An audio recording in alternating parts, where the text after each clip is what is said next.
Hello and welcome to Focal Points with Dr. Peter McCullough and John Leake. I am John Leake here with a new friend and acquaintance of mine from England. I just met him in Cambridge a few days ago. Andrew Bridgen is a former member of Parliament from Leicestershire. Andrew, thank you for joining us here on the Focal Points. It's a pleasure to be invited on, John, and great to be able to address the American audience. Well, we met at Jesus College, Cambridge, which I was kind of thrilled. I grew up in the American Episcopal Church with kind of the lore of the Archbishop Cranmer, who was the theological foundation of the Church of England.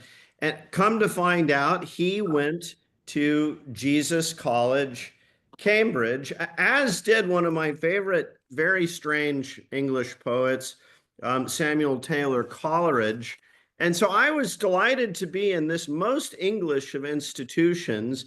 And you and I met there because what we were talking about was just what in the dickens is going on with British policy towards this bizarre, pointless war in Ukraine. And that led into a broader discussion about the state of Great Britain today. And of course, we have this commonality because Dr. Peter McCullough and I, we came together because we were concerned about this bizarre monolithic response to the COVID-19 pandemic focused entirely on the rollout of these gene therapy shots manufactured by Pfizer and Moderna. Those were the two principal manufacturers in the West. And we look across the Atlantic and we see you're the only member of Parliament that is apparently sharing our concerns here in the United States. And we began to follow you and we began to notice, you know, he's very unique in his vocalization of these concerns. So maybe we could start with that. How did you, well, back up and tell our viewership a bit about your biography and then take it up to the vaccine debacle. Well, my name's Andrew Bridgen. I was a four-term member of the UK Parliament. I represented North West Leicestershire, which is my home area. It's the area I grew up in, where my friends are, where my business is. And I didn't get into politics the normal way. I didn't come through the party system. My area was considered unwinnable for a Conservative candidate. Nobody wanted to be the candidate because it was so unwinnable, and the party wasn't willing to fund any of my election campaign because they didn't consider it winnable. But that didn't matter. I was a very successful businessman, and with a group of friends locally, we took over the council in 2007, and I became the MP in 2010. So I didn't come through the normal party system. I did pass the exams to be a Conservative candidate, but that isn't the normal way you become the candidate for a certain seat. And this was really, it'd have to be a seat very local to me here because I wanted to represent the people who are my people. And against all the predictions of the party, I actually got the second biggest swing in the country in 2010 and turned a 4,500 Labour majority into a 7,500 Conservative majority with a 12.5% swing. And my majority had gone up every election after that, to the point where by 2019, I turned with my colleagues in the council, local council, we turned the poorest area in Leicestershire, North West Leicestershire, to the richest. We're the only part of the county with above average UK household incomes, and we built enough good quality housing to keep the house prices 30% below UK average. So that was the sweet spot for my constituents, happiest place to live in the Midlands. And that resulted in me in the 2019 election, after I'd led Brexit for the East Midlands and we voted to leave, I actually obtained 63% of all the votes. And there were 6 candidates on the ballot paper. And it was a very safe seat. I've ruffled a lot of feathers in my time in Parliament. I exposed something called the Post Office Horizon software scandal, which was a dodgy software system imposed on the post office sub-postmasters, which had got glitches in it, denied by the post office for 2 decades, and that had resulted in 1,000 people who were innocent being criminalized, and many of them went to prison and had their houses taken off them. And I uncovered that it was all a computer glitch, and the government, or successive governments, had known about it and mysteriously covered it up. And what was interesting, John, is that in our parliament, we have representatives of every news outlet, every major one in the UK, and plenty of international ones. And 10 years before it went mainstream, I went to every single one, the BBC, ITV, Sky News, Channel 4, the Times, the Telegraph, the Daily Mail, and I showed them all the evidence that the sub-postmasters were all innocent, and included a statement by a whistleblower from Fujitsu who'd manufactured the software, that they were remotely altering it for faults all the time. And when those alterations went wrong, they were left with a deficit, and the sub-postmaster went to prison because his computer was short and he couldn't explain why. And despite all of that, John, 10 years ago, none of them would run the story. And even when I said to them, you run this story, you'll get an award because this is the biggest miscarriage of justice so far in UK history. And eventually it came out. And I also exposed the modern slavery in the garment industry in the city of Leicester, which is about 15 miles outside of my area. People had come to me and told me about people being paid a fraction, less than a third of the national living wage, and working in sweatshop conditions. I am interested in that story, but before you go there, I am curious. Did you ever ascertain what was the interest that was being protected by concealing the reality of this post office software debacle? I didn't. I did have one journalist who was working. At the time, she was the political editor of the Sunday Express, and we did one small article. And then mysteriously, she was offered a job at the Sunday Times. And I was really excited that now we get into a broadsheet, the newspaper of record, and we could really expose this travesty of justice. And as she moved there, when she moved there, her attitude completely changed. I presume the management told her, we're not running that story. So it was coming from the top, and it was exactly the same then, John, that when I, for some mysterious reason, when I was at university in Nottingham a long, long time ago, just for interest, I was interested, and I studied biological sciences with biochemistry and specialized in genetics, behavior, and virology. And obviously, I was interested in what happened with COVID. I was seeing the effect of the lockdowns on my constituents, and we were the happiest place to live in the middle of the country. And John, I got more suicides in a month during lockdown than we normally had in a year. People were losing their businesses, mental health was suffering, or seeing the effect on young people. And when I wrote to the government about this, they told me there was no link between mental health suicides and the lockdowns. Well, there was in my area, I can assure you. And my disbelief at the way respected scientists asking legitimate questions were being cancelled and shut down and ostracized, my concerns only grew. I rebelled on at the end of 21. I studied the data coming out of South Africa and the Omicron variant. And I thought that the Omicron variant was attenuated from the virus, the original Wuhan strain. I think that the original Wuhan strain, I think, had an R rate, a transmission rate of 3, meaning for everyone who got it, they transferred it to 3 people. I think the Omicron was an R rate of 12. Yeah. So highly contagious, but much less deadly, which is the normal way that viruses attenuate over time.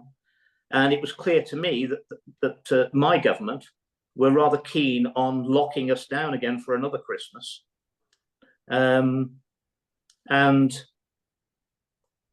I'd seen the damage it had done. I thought it was unnecessary. And also, with an R rate of 12, what draconian measures would you have to take to actually stop the spread of the virus? We couldn't stop the original Wuhan strain with an R rate of 3. So yeah, I mean, it was lunacy. It was, and then it's funny how bizarre that early period of lockdowns, the way that was represented was 2 weeks to flatten the curve. The idea was to preserve hospital capacity. We didn't want to have a whole bunch of people becoming critically ill all at once, so we need to slow down the rate of transmission. The strange thing was how that went to, well, we need to eliminate transmission altogether, which would have required everybody, staying home in a negative pressurized chamber or something. I mean, the whole thing was just completely preposterous. I got wind in that December that the government were thinking of locking us down again. And mysteriously, at the same time, that first week in December, I got an invite for a drinks party at number 10 Downing Street. It's like being invited to the White House. And I've been there plenty of times with lots of different prime ministers over my time in Parliament. And I thought, well, given what I thought the government were planning, I wrote back to the Prime Minister and said, thank you very much for the invite, but I won't be coming because I've got a feeling that you're going to try and lock my constituents down, take away their freedoms, which I'm going to object to and vote against. And if you're going to do that in a couple of weeks' time over Christmas, it's completely inappropriate for me to come to a social gathering for no reason other than enjoying some drinks. If it's that serious, we shouldn't be doing it. And so I got no answer. And then the week after, I got another invite to another party the following week. And by this time, it was clear the government were planning to lock us down again. So my letter was even stronger, back to the Prime Minister, saying it was completely inappropriate given the measures your government are announcing, and I will be opposing them and speaking against them as unnecessary and harmful.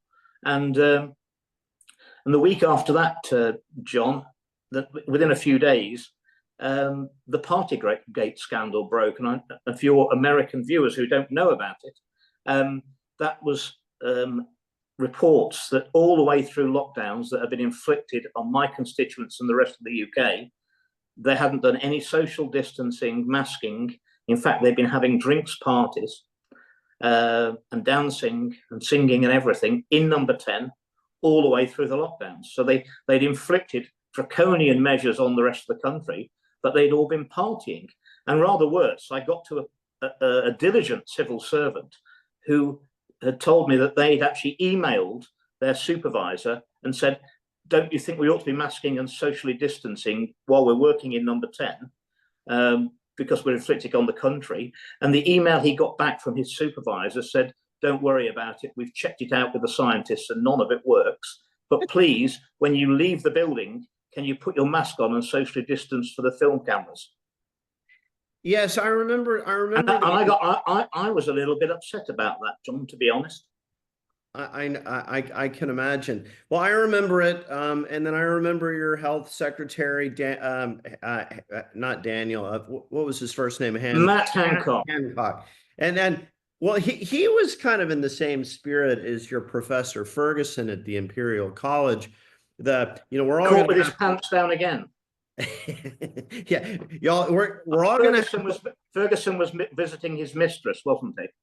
So yeah, so Ferguson, he's the one that came up with this infernal mathematical model, which was he just kind of made all of this up, went along. But it did inform lockdown policies. So that was significant.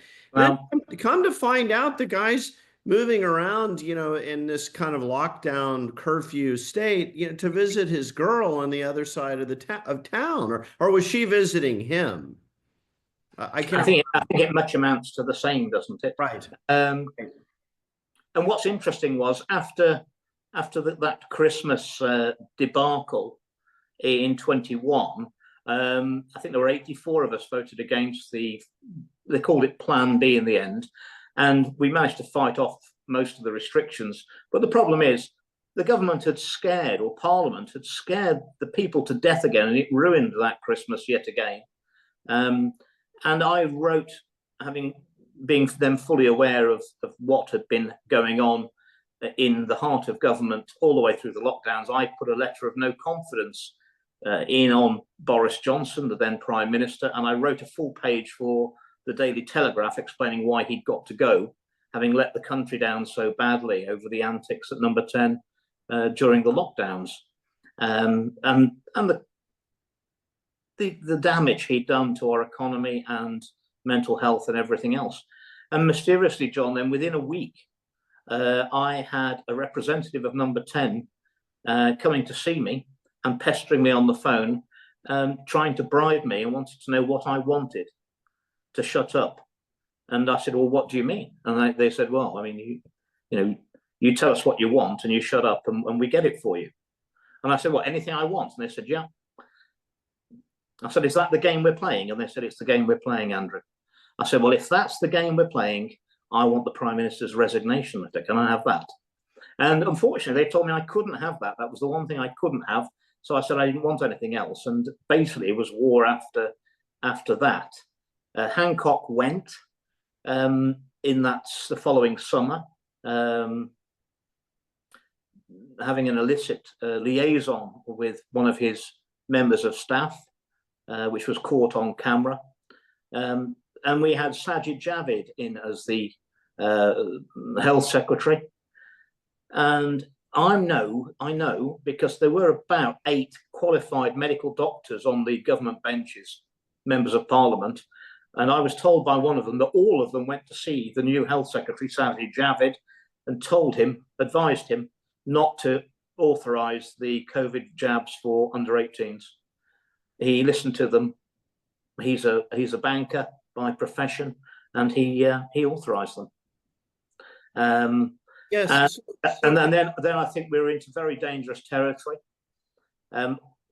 My concerns had raised,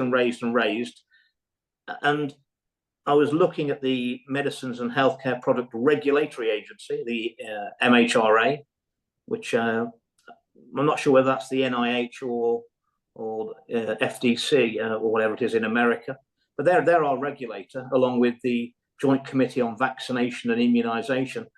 Our MHRA, 86% funded by Big Pharma. That's supposed to be the regulator, funded by. So it's the poacher is paying the gamekeeper's wages, and our medicines and our Joint Committee on Vaccination and Immunisation. The members of that committee advising the government, they had to declare a personal interest of over £1 billion of investment in Big Pharma between them. So they were hardly impartial. And they were recommending these jabs for younger and younger children. And in the end, I went to some colleagues and said, look, we've got to stop them jabbing the under 5s. There's no under 5s in the world that are dying of healthy under 5s dying of COVID-19. That we already know now from the Fryman papers, there's a 1 in 800 chance at least of serious adverse event, including death. And this is murder. Absolutely no benefit to the children. And even if they were, you cannot morally give a medication to children to try and save adults. I don't want to live in a society where children make sacrifices for me. I don't want that. It should be the other way around every time. And so I went to colleagues and said, can you help me? We need to stop this. And I knew I could, because I could make the arguments. And amazingly, colleagues who I'd known for more than a decade, campaigned with to leave the European Union successfully, people I thought were my friends, they wouldn't stand with me. And even more shockingly, some of them recounted that they knew the vaccines were harmful. One of them actually told me that he'd had 2 doses of Pfizer, gone to the gym, had terrible chest pains, gone to hospital, and they told him he'd had 2 heart attacks. He knew it was the vaccines. And I said, well, that's great. You're going to stand up with me and we'll stop this. And he said, no, I'm not speaking about it. I refused to speak about it. Others said that they agreed with me, refused to speak about it. A lady member came to me and said, you're absolutely right. My sister's taken a Moderna booster. and now she's paralyzed from the neck down. And I said, I'm really sorry to hear that. But you'll have to speak out now that you know. It's a duty, you must.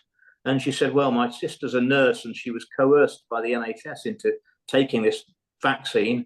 And now she's paralyzed from the neck down, so she's at their mercy. She said, and you know how vindictive the NHS are about whistleblowers. And I said, well, you've just not got to mention your sister. I said, you've got 100,000 constituents like I have. You'll have dozens and dozens of people have emailed you that they've got vaccine harms. Don't mention your sister. But she said, no, I'm not speaking out. And she never did. She never did speak out. But I stood up on the, I think it was the 13th of December, 2022, and gave my speech. And although I was cancelled from that moment on by the mainstream media and Parliament, it's on the record, and the government never did dare authorise those jabs for the babies in the UK. So no under fives ever were authorised to have the experimental vaccines. So that was a win. And I went then, and then they suspended me from Parliament on spurious grounds from the party and from Parliament for some days. And you start getting very unlucky when you go against the narrative, John. I've noticed this. And I went to a very senior colleague who'd just come out of the government. And I knew that his sister, because her best friend had told me, his sister had 2 doses of Pfizer and had to go into hospital with chest pain. So I was pretty sure he knew. And I went and sat with him for an hour and a half and recounted all my concerns about the vaccines, and also NICE guideline 163, which I believe the vulnerable elderly were euthanized in our hospitals to make way for the first wave of COVID patients, expected COVID patients, who never turned up in early 2020. And they were put on a protocol called NG 116, NICE guideline 163, which was administering midazolam and morphine, which both of them are respiratory suppressants, which you wouldn't want to really give that to someone with a respiratory problem. But they were given to vulnerable elderly. And of course, they had COVID-19 put down on their death certificates because they will have died breathless. And that was brought in on the 4th of April, 2020, and signed off by the then Health Secretary, Matt Hancock. And we used 4 or 5 times the amount of midazolam we normally use in a year in 8 months in the UK. And I think it's something very similar to what happened with remdesivir in the US. Different drugs were used in different parts of the world. Midazolam, I think, was used in Portugal. It was used in Australia and New Zealand and Ireland with very much the similar results. But I mean, this is what I honestly believe has developed the first wave of deaths, which created the fear for people to encourage people to take the experimental vaccines. If I could interject there, I mean, we had it wasn't so much the administration of drugs, but in New York State, I think in Massachusetts, I believe maybe in Michigan as well, the health departments very mysteriously in March of 2020 came out and said, well, if a member of a assisted living, we call them nursing homes, we're elderly people who they're too frail to look after themselves. There were these very strange decrees that were issued saying, should an elderly person try to re-enter a nursing home and there be suspected COVID-19 infection or even a confirmed PCR test, that's worth a lot, as we know now, don't we? So the administrators could not deny their readmission on the grounds that they posed an infection risk to the other residents. So it was the strangest paradox, or apparent paradox, I think I'd ever seen in any government policy, because they were saying that young people can't go to school and they can't play sports, but at the same time, old people who live in nursing homes who are suspected to be ill had to be readmitted. So it's like, it's not letting a fox into a hen house. It's actually forcing the fox. It's opening the door and throwing Well, the fox into the hen house. in the UK, early in the pandemic, Matt Hancock, the health secretary, said he was going to put a steel protection around the care homes and the nursing homes. Well, he did, but all he did was stop relatives going to see them. And what happened in those? We're hearing now from I saw some evidence from the Scottish COVID inquiry from care workers that 9 out of 10, in some cases, of the residents in care homes were put on midazolam and morphine, which is a death pathway. And they would have died with symptoms very similar to COVID-19, breathlessness. And this is just shocking. So let's linger on Hancock just for a moment. I think he sort of deserves to be singled out. I want to be clear. We weren't picking on his choice of having a paramour just as a form of moralizing. The point of him having a paramour was, it was exactly the same time that he was saying there needs to be social distancing, that he is then being visited in his offices by a woman, you know, gross. And he told people that you won't be able to see your boyfriend, girlfriend, precisely, over during the lockdown and all that sort of business. So it raises the question. It was basically one rule for me, another for thee. Right. But I mean, I want to go a little step further than that. I mean, we had a similar incident in California where Gavin Newsom, the governor of California, he was in this heavy-handed kind of, Caesar has spoken sort of way. People can't congregate, they can't socialize. And then come to find out, he's got this private dinner with about 12 of his close, rich buddies from San Francisco at the French Laundry. It's this really swanky restaurant in the Napa Valley. And it's so, restaurants are closed. The financial hardships and everything that goes along with it, sorry, it's, desperate times call for desperate measures. And then he and his friends are dining at the French Laundry. So the question is, you've hung around these people. What the hell is wrong with these people? I mean, if you had to diagnose, I mean, I know you're not a psychiatrist, and you're not a priest, but I mean, if you had to diagnose, like, what's wrong with, like, why this aggressive immorality, where immorality in the sense of just, absolutely doing unto others as you would never do unto yourself, and in the most crass. I think we have a lot of narcissists in politics, don't we? I think there's a lot of narcissism. It's very attractive to them, and we have a fair amount of the psychopaths. That's where they want to be. But ultimately, why did they do it? Why were they willing to break their own rules? I mean, these were the people who were running the country during the pandemic, and I guess they had access. My thoughts are they had access to the best scientific information, and they weren't worried about taking the virus home and killing their granny, were they? Because they knew it wasn't anywhere near as serious as they made out it to be. Hancock had put tweets out, well, no, not tweets, WhatsApp messages to his staff, which came to light much later, where he said, we're going to scare the pants off them by deploying the new variant. Now, if you've got a government that are seeking to do the very best for the nation in a difficult circumstance, why do you have to terrorize them? If there's a genuine emergency, you don't have to terrorize people, you just explain the facts to them. I mean, the facts were that the average age of death, despite, I believe, the euthanasia of considerable numbers of vulnerable elderly in the early part of 2020, was 82 or 83 in the UK. Our normal longevity is average is 81 years.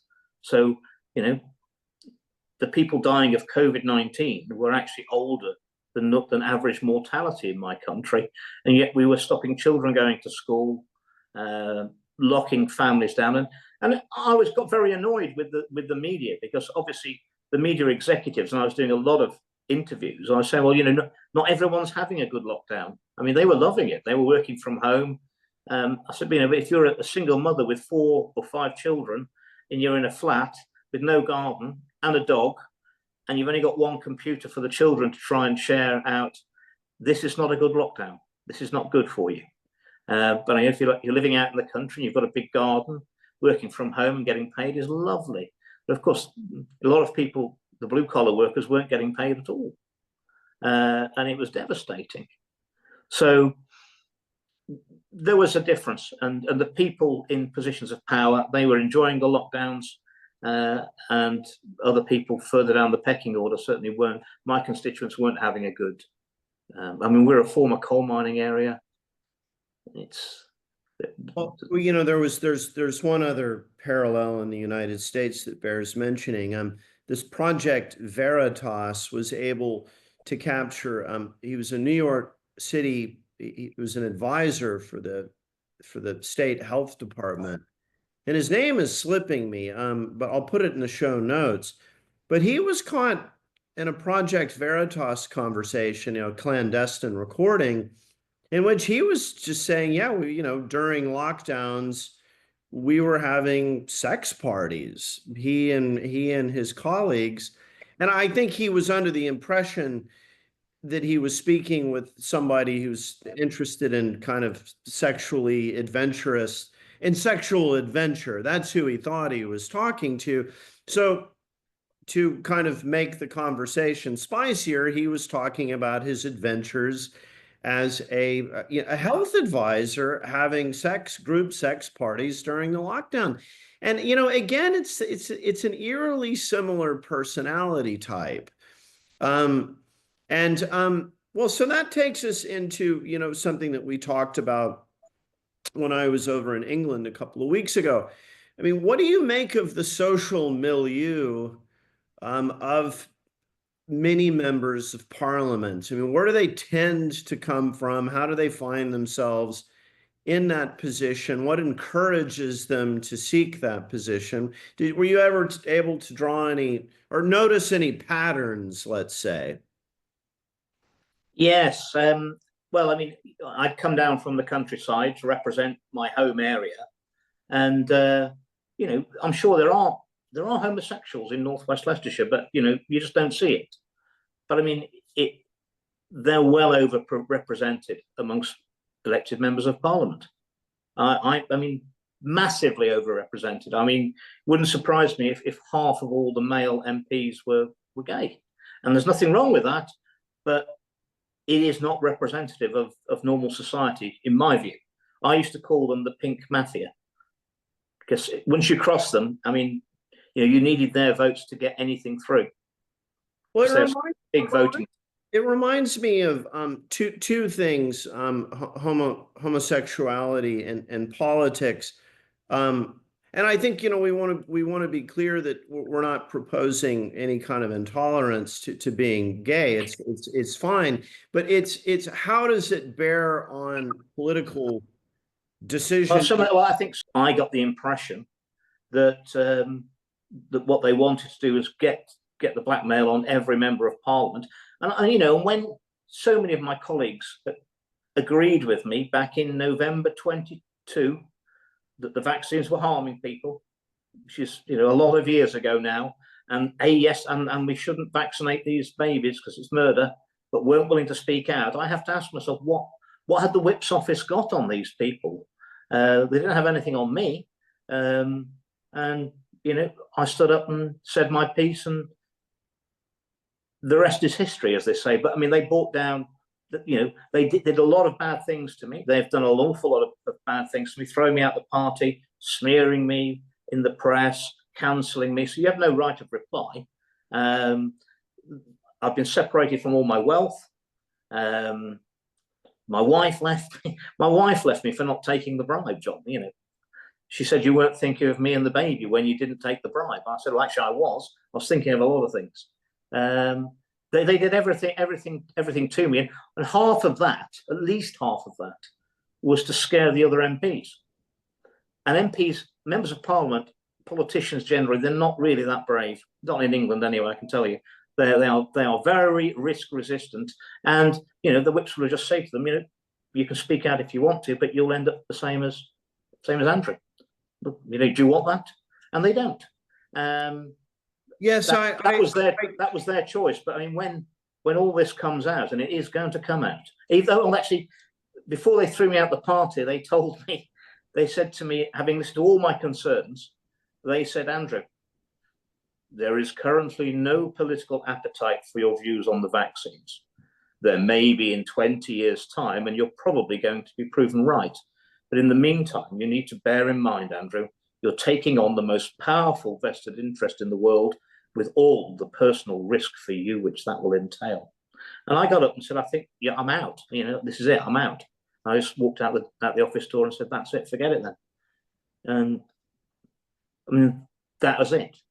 But they thought they're going to cover it up for 20 years. And it's interesting, John, that from January 2023, I was trying to get a debate on excess deaths, because after a pandemic, we should have had a period of less than excess death. We'd had excess deaths, vulnerable elderly had died, and we should have then had a period where somebody who may have lived for 12 months longer, they'd already passed tragically. They can't die again, despite what James Bond says. You can't die twice. So there should have been a period where we had less than expected deaths, and we didn't in the UK. We kept having excess deaths week after week after week, thousands. So I tried to get a debate on excess deaths, the first one in the world. And in the UK Parliament, you can only put in for one debate a week, and it goes into the Speaker's office. And you can only put in during sitting weeks. So when we're in recess, you couldn't put in for a debate.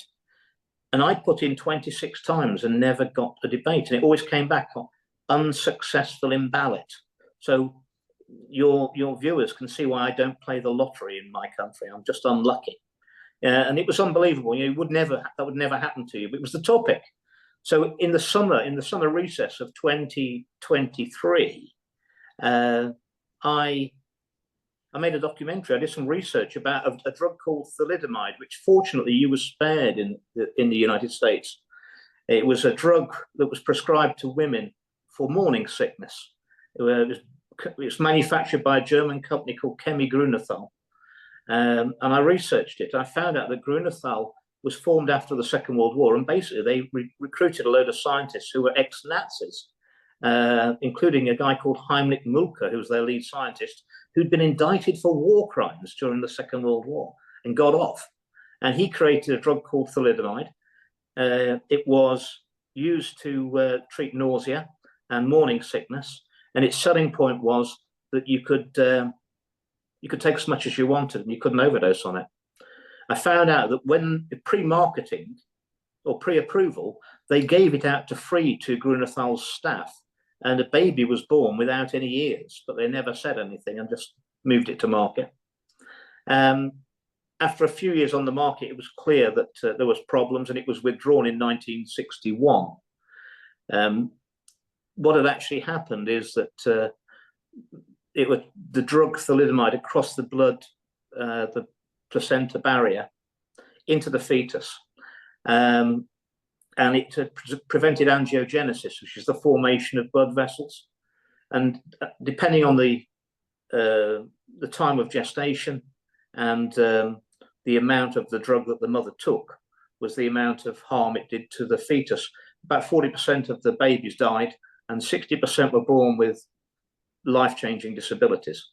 And it was withdrawn from Europe and Australia in 1961. Shockingly, what I found out is that the word thalidomide was not allowed to be mentioned in the House of Commons, the mother of all parliaments, till 1972. The victims were 10, 11, 12 years old by the time a debate was held.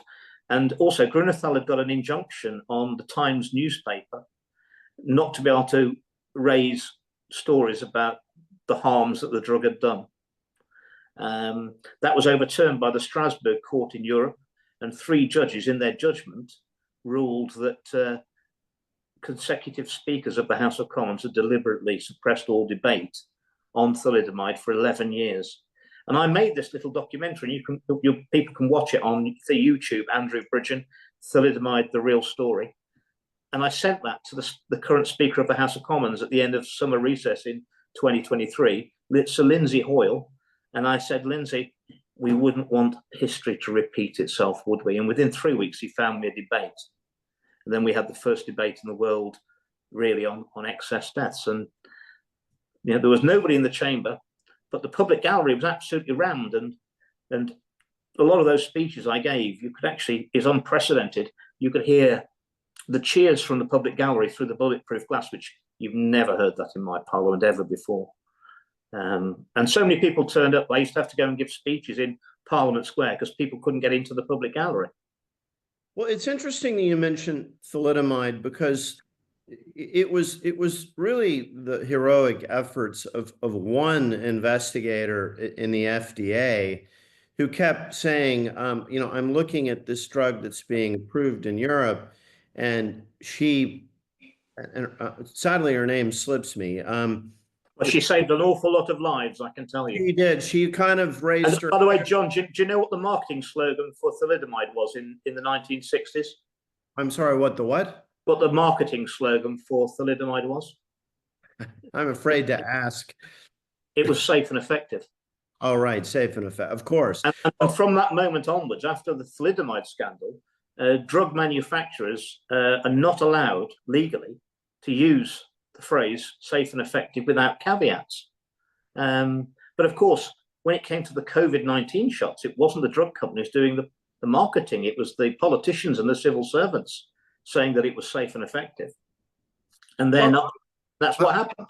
Yeah. So I remember this was the thing that just scared the daylights out of Dr. Peter McCullough.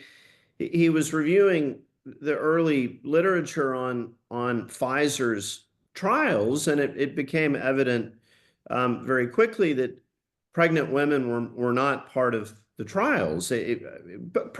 Pursuant to long-standing protocols, you don't test experimental drugs on pregnant women.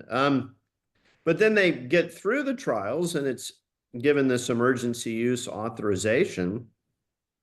And very quickly, the CDC came out and said, but it's fine for pregnant women. Well, about 80% of first trimester and early second trimester women who took the drug for the Pfizer, they would have had a miscarriage. They hid that data by extending the trial to many later term pregnancies where the risk was not as high, and diluted the results. But the results were in the first and early second trimester, which was devastating. I mean, that is absolute murder, and that's criminal. Terrible people.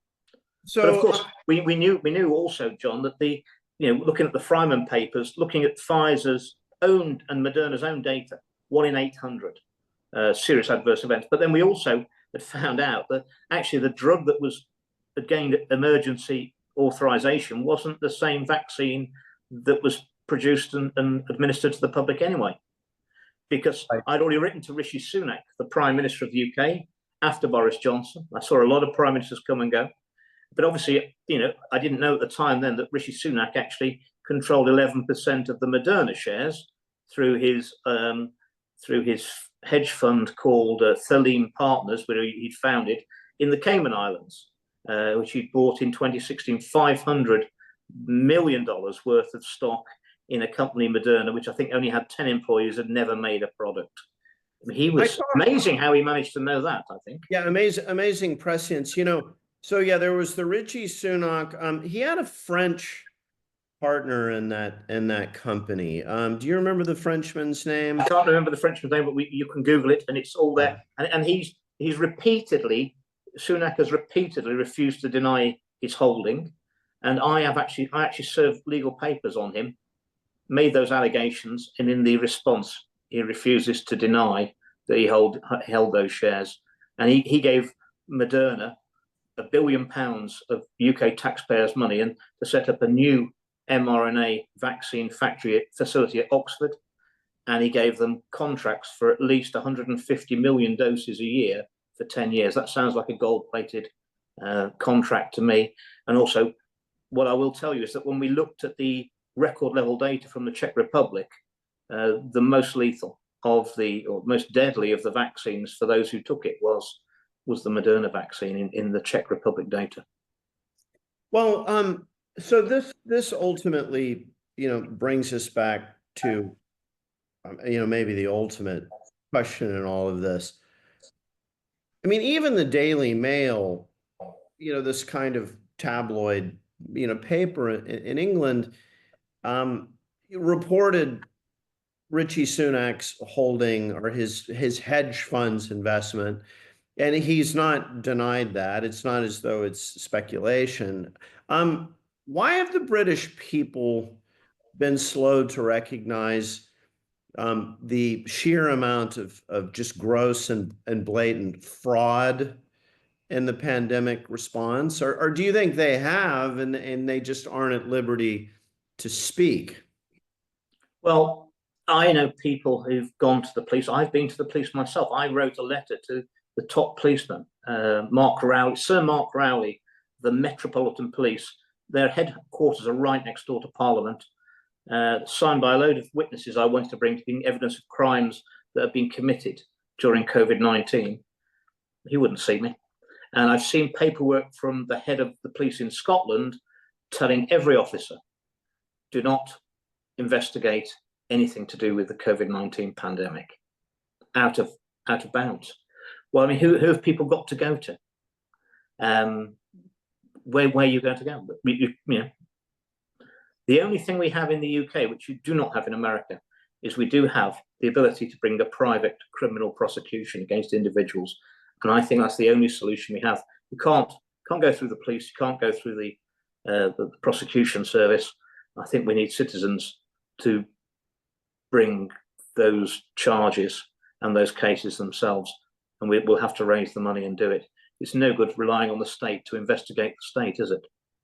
Right. And then my last question, we're running to the end of the hour. Do you, and I asked George Galloway this, a very acerbic wit, the talk that he gave. Why have the English people abandoned their old, what I perceive to be a deep habit in English culture and English conversational culture? There's this kind of abandoning a sense of realism and common sense, and embracing this kind of vulgar virtue signaling sentimentality. How did this shift happen in English culture? I mean, you go back to, what I grew up with, Monty Python, and this above all a kind of sense of humor, and not taking things real seriously, and not being maudlin and overly sentimental. Well, we've been under psychological attack consistently for 5 years, and even before that, we had the politically correct, and that's just gone off the scale over here. I mean, when Keir Starmer can say to JD Vance that we have a great history of free speech in the UK, I mean, he is correct, but it is a history. We've got 3,000 people in prison now in the UK for what they've posted on offensive posts on social media. We've got Tommy Robinson, who, he committed contempt of a civil court, releasing his documentary, which proves that there was a miscarriage of justice in the court. He's on 18 months in a high security prison in isolation. And our appalling, tyrannical Prime Minister Starmer, Keir Starmer, he's currently now, in the UK, if you behave yourself in prison, you get out in half your tariff normally, unless there's special circumstances. He's dropped that by another 7%. So you're doing 43% of your tariff. And that's going to create another 3,000 places in our prisons, vacancies, which he wants to fill with more people who don't hold the same beliefs as him and spout them on social media this summer. That will put it up to 6,000 people in prison in the UK for things that they've posted on social media and hate crime. This is lunacy, and there is no free speech, and people are intimidated, John. People are worried about what they're going to say, putting anything down, saying something, and they actually want people to self-censor. And of course, that is the loss of free speech. And if we lose free speech, every other freedom we have in the world hangs on free speech. These are dark times in the UK, and I can't emphasize enough how much we're relying on you in America, the new world, to come to the rescue of the old again, because we are in trouble over here. You really are in trouble. And it reminds me, when I finished graduate school, I studied political philosophy, and this was the mid-90s. And of course, I read the whole literature on totalitarianism. It was part of my formal education. And I remember, George Orwell's 1984 was the ultimate novelistic expression of a big brother government that's watching, and that, wishes to erase history and leave nothing but the power of the state to impress upon the minds of the people. And Orwell, I didn't realize this. I mean, it was only in the era of YouTube putting old footage online that I saw this. Shortly before he died, he gave one last interview in which he says, there's only one lesson to be drawn from this vision that I have of where we are headed. And he says, don't let it happen. It depends on you. And who he was addressing was individuals who still care about free speech, who still care about the liberties of Englishmen. And it's so remarkable to me that you and really just a handful of guys are attempting to fulfill Orwell's, final warning. Don't let it happen. Do you suppose the English people have just, well, we've talked about intimidation. I mean, throwing people in prison is intimidating. But in terms of the privileged class, is there a kind of, have they been lulled into believing that this just isn't really happening? Is there a denial? There's certainly, they don't want to believe it's happening. And if they're all right, I think a lot of them are thinking they'll keep their head down and the fox will eat them last. They'll hide at the back of the hen house thinking the fox will eat them last. Well, that's never been my outlook on things. But a lot of the fight's been kicked out of the English people over the last 10 years, really. They just haven't got the fight in them. Whether they'll find it or not, I don't know. I hope so, and I pray so. But we'll do our best, but we could do with some support from the US anytime you're available. All right. Well, thank you, Andrew. Keep up the good fight, and we'll continue the conversation. I know our viewers are going to enjoy this one. Thank you, John. Talk soon. Thank you.